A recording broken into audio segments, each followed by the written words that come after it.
fosfor. Fosfor merupakan mineral kedua terbanyak di dalam tubuh, yaitu 1% dari berat badan. Kurang lebih 85% fosfor di dalam tubuh terdapat sebagai garam kalsium fosfat di dalam tulang dan gigi yang tidak dapat larut. Fosfor di dalam tulang berada dalam perbandingan 1:2 dengan kalsium.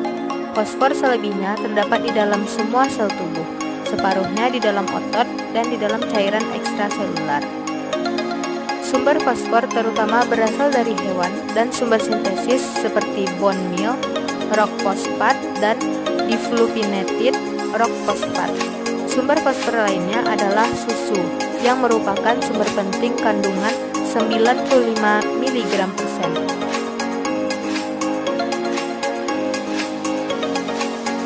Sifat-sifat fosfor.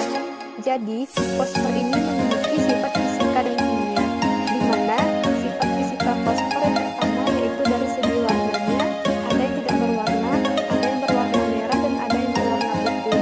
Yang kedua, wujudnya yaitu padat. Yang ketiga, titik didihnya 550 Kelvin.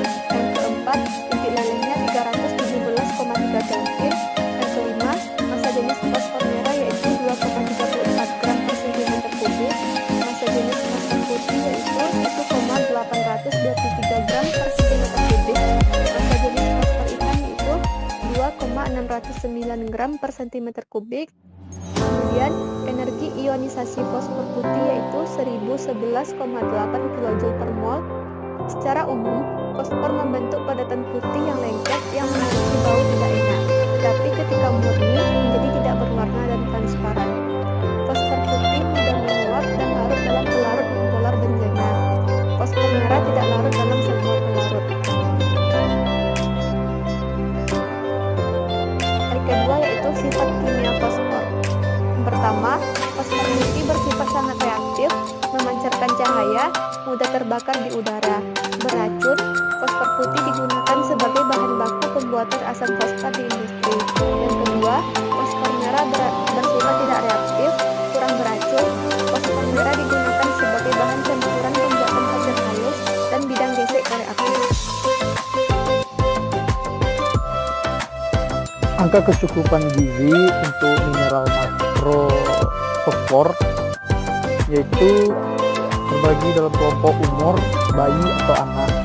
Bayi atau anak ini dari umur 0 sampai 5 bulan itu angka kecukupan gizi 100 mg. Lalu 6 sampai 11 bulan itu 275 mg. Lalu 1 sampai 3 tahun itu 460 mg. Lalu umur 4 tahun sampai umur 9 tahun itu 500 mg. Lalu dibagi dalam gender dari umur 10 sampai 12 tahun, 13 sampai 15, dan 16 sampai 18. Ya, simpelnya 10 sampai 18 tahun itu 1250 mg.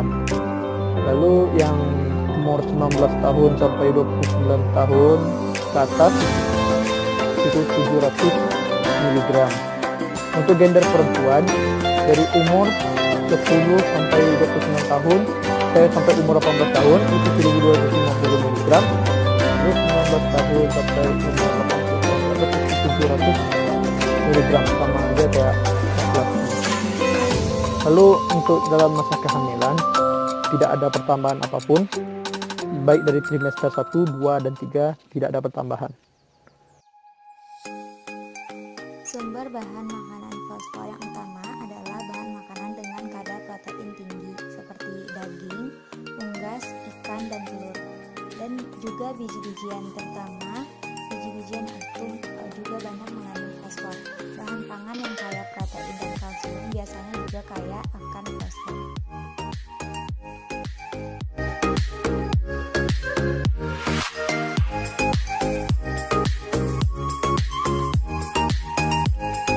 Metabolisme fosfor. Fosfor dapat diabsorpsi secara efisien sebagai fosfor bebas di dalam usus setelah dihidrolisis dan dilepas dari makanan. Bayi dapat menyerap 85 hingga 90% fosfor berasal dari air susu ibu atau ASI. Sebanyak 65 hingga 70% fosfor berasal dari susu sapi dan 50-70% fosfor berasal dari susunan makanan normal dapat diabsorpsi oleh anak dan orang dewasa. Bila konsumsi fosfor rendah, taraf absorpsi dapat mencapai 90% dari konsumsi fosfor. Fosfor dibedakan dari makanan oleh enzim alkalin fosfatase di dalam mukosa usus halus dan diabsorpsi secara aktif dan difusi pasif. Absorpsi aktif dibantu oleh bentuk aktif vitamin D. Sebagian besar fosfor di dalam darah terutama terdapat sebagai fosfat anorganik atau sebagai fosfolipida. Kadar fosfor di dalam darah diatur oleh hormon paratiroid atau PTH yang dikeluarkan oleh kelenjar paratiroid dan hormon kalsitonin. Kedua hormon tersebut berinteraksi dengan vitamin D untuk mengontrol jumlah fosfor yang diserap, jumlah yang ditahan oleh ginjal, serta jumlah yang dibebaskan dan disimpan di dalam tulang. PTH menurunkan reabsorpsi fosfor oleh ginjal. Kalsitonin meningkatkan ekspresi fosfat oleh ginjal. Konsumsi fosfor yang relatif tinggi terhadap kalsium sehingga diperoleh perbandingan P banding Ca yang tinggi dalam serum akan merangsang pembentukan PTH yang mendorong pengeluaran fosfor dari tubuh. Fosfor sebagai bagian dari asam fosfat yang terutama terdapat di dalam serealia tidak dapat dihidrolisis. Oleh karena itu tidak dapat diabsorpsi. Faktor-faktor makanan lain yang menghalangi absorpsi fosfor adalah Fe++ dan G++, asam lemak tidak jenuh, dan antasid yang mengandung aluminium karena membentuk garam yang tidak larut dalam air.